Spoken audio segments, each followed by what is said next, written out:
Assalamualaikum warahmatullahi wabarakatuh. Perkenalkan, nama saya Muhammad Fauzan Maulana. Saya dari eh, manajemen perkantoran kelas C.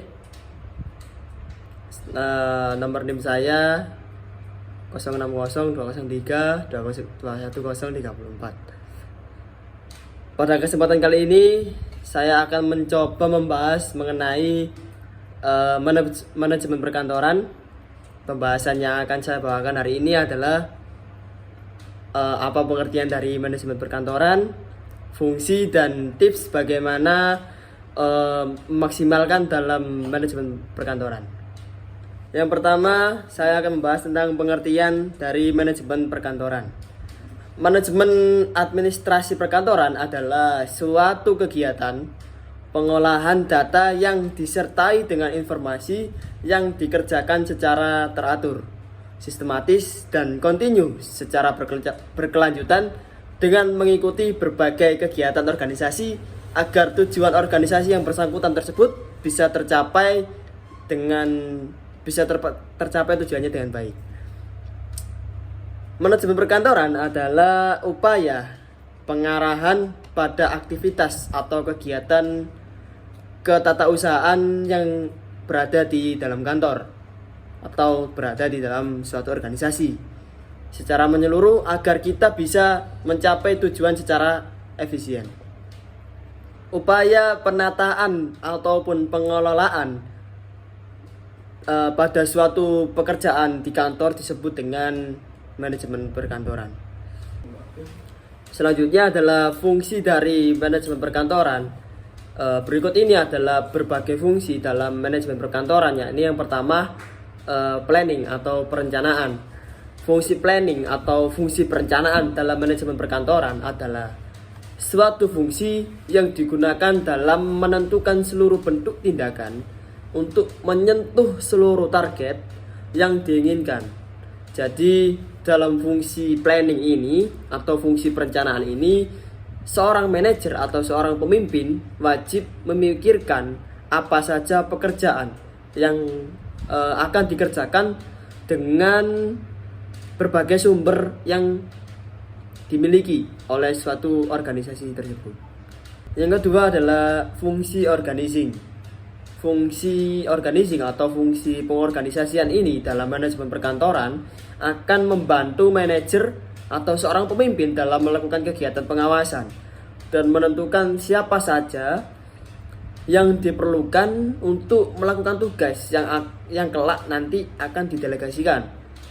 Adanya fungsi pengorganisasian ini dalam suatu manajemen sangatlah penting karena mampu membantu menjalankan struktur organisasi secara jelas dan juga mampu mendeskripsikan seluruh tugas dari setiap bidang ataupun bagian organisasi secara jelas. Untuk fungsi yang ketiga, yakni fungsi commanding atau fungsi pengarahan. Dalam suatu manajemen perkantoran merupakan fungsi manajemen yang erat kaitannya dengan usaha dalam memberikan suatu bimbingan, saran, perintah maupun instruksi pada bawahan dalam upaya menjalankan tugasnya agar tugas tersebut bisa dilakukan dengan baik dan sesuai dengan tujuan yang sudah ditetapkan oleh organisasi tersebut. Selanjutnya, yang terakhir adalah controlling atau fungsi pengawasan.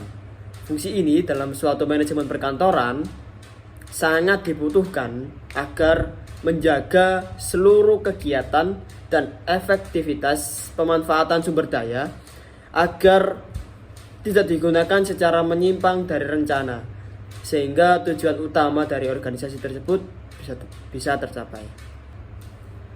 Selanjutnya adalah tips untuk memaksimalkan penerapan manajemen perkantoran. Yang pertama, menganalisa cara kerja yang sudah berjalan.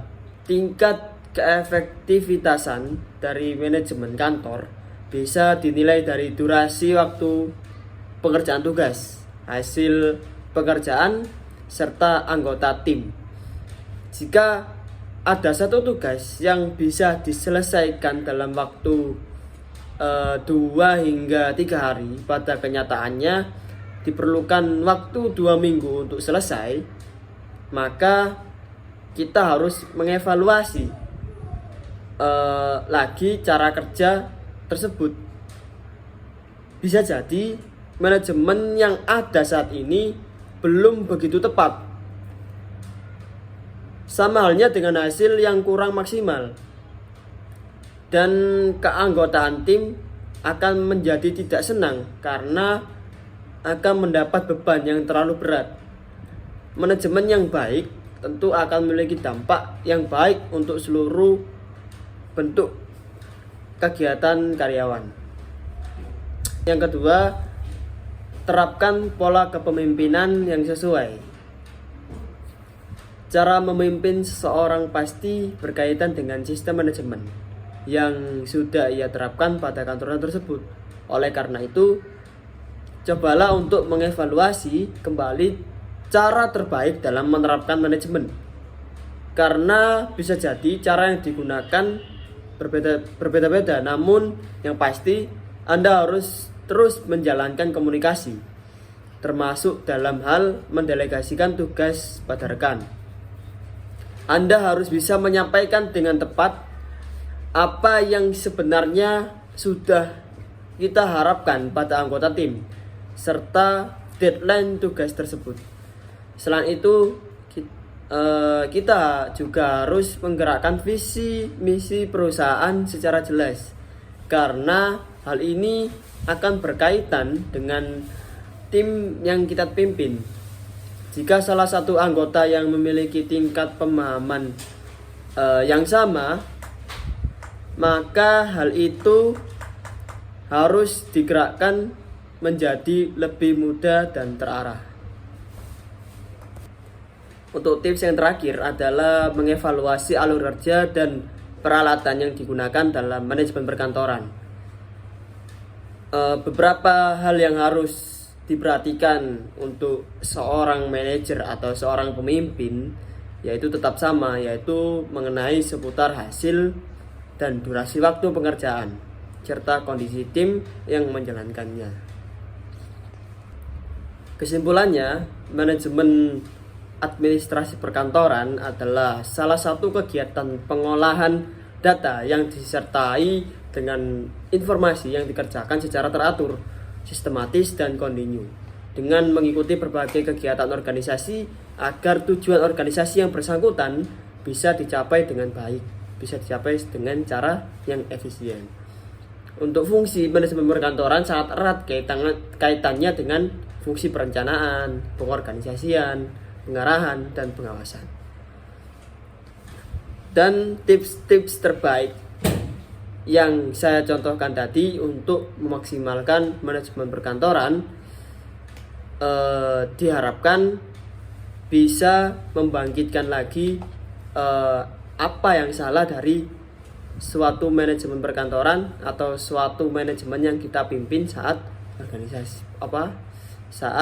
memimpin suatu organisasi. Seperti itu. Demikian dari saya. Kurang lebihnya mohon maaf. Wassalamualaikum warahmatullahi wabarakatuh.